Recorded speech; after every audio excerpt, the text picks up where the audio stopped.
So let's move into what is self-management. This is our formal definition. Self-management brings organizational structure to an enterprise spontaneously. Individual colleagues directed by their personal commercial mission, something we'll talk about in a minute, are principally responsible for organizing their relationships and activities. The planning, organizing, staffing, directing, and controlling functions are the personal responsibility of each colleague.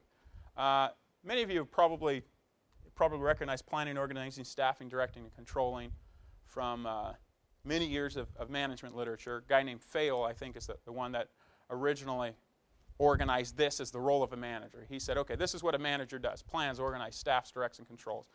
And there are various iterations of that. I've seen some lists that have 7 items on it. We're not going to get too in-depth here. I think the important thing to note about self-management at this point is that it does not eliminate the need for the functions of a manager.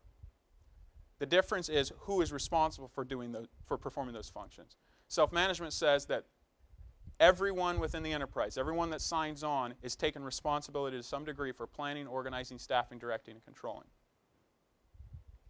And that they're principally responsible for organizing those relationships and activities. The question is, how do you achieve this? Because that's a great definition. That's a really neat concept. But how does one achieve this in an organization? Number one, I think you've got to create an environment that allows for or promotes this method of achieving structure. Number two, you've got to provide a common set of principles by which all agreed to abide.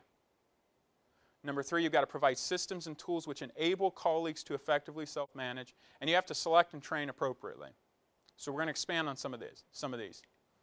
I think there are really 4 key things that go into developing an environment that enables effective self-management. We've got principles, which are the foundational element. We've got a culture that promotes it, and we've got some systems and tools that we're going to talk about here a little bit later.